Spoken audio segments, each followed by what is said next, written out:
प्रतिलेखन संख्या 25। मैट्रिक की शुरुआत होगी 5 सेकंड में।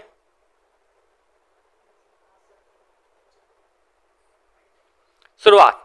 सभापति महोदय, अब मैं आर्थिक मामलों पर आना चाहता हूं। मैं अधिक समय नहीं लूंगा। इस बात को सभी स्वीकार करेंगे कि तीव्र गति से हमारी आर्थिक प्रगति हो, इसका प्रबंध किया जाना चाहिए। इसके लिए ऐसा वातावरण बनाने की आवश्यकता है जिससे उत्पादन बढ़ सके, वितरण में समानता आ सके और उपभोग में संयम से काम लिया जा सके। हर बजट को और हर कर प्रस्ताव को इसी कसौटी पर कसा जाएगा। यथा क्या उससे उत्पादन बढ़ता है, क्या वितरण में समानता आती है, और तीसरी बात यह है कि क्या हम देश में ऐसा वातावरण बना सकते हैं कि लोग जितना कमाते हैं उतना खर्च ना करें, उसमें से बचाएं और उसे राष्ट्र की समृद्धि में लगाएं। अगर इस कसौटी पर सरकार की आर्थिक नीतियां कसी जाएं तो मुझे लगता है कि उनमें पर्याप्त सुधार की गुंजाइश है। मैं वित्त मंत्री की कठिनाई को समझ सकता हूं।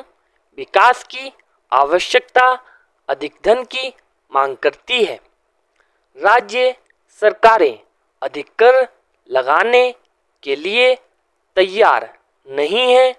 वे केंद्र से कर्जा लेकर अपना काम चलाना चाहती हैं। वहाँ कोई वित्तीय अनुशासन नहीं है।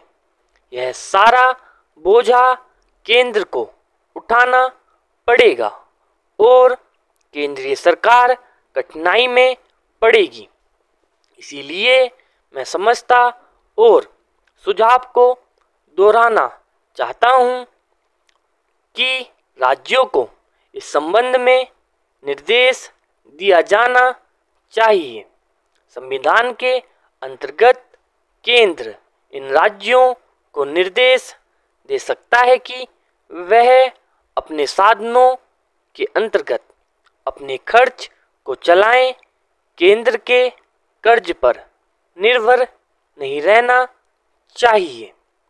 विशेष परिस्थितियों में कर्जा दिया जा सकता है, लेकिन कर्जा लेकर अपना काम चलाना यह उनका स्वभाव नहीं बनना चाहिए।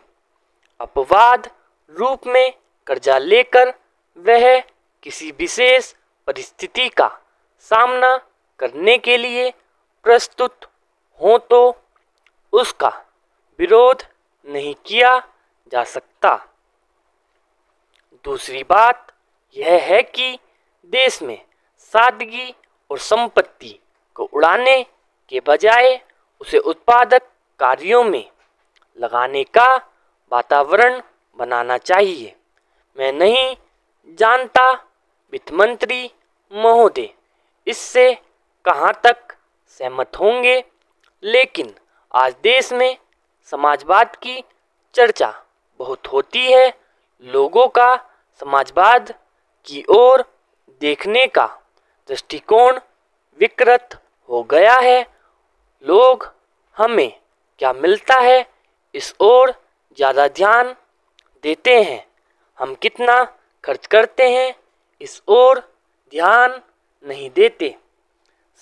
समाजवाद बिना संपत्ति की अभिवृद्धि किए और बिना उसके समान वितरण के नहीं आ सकता। हमारा देश कृषि प्रधान देश है। पूर्ण विराम।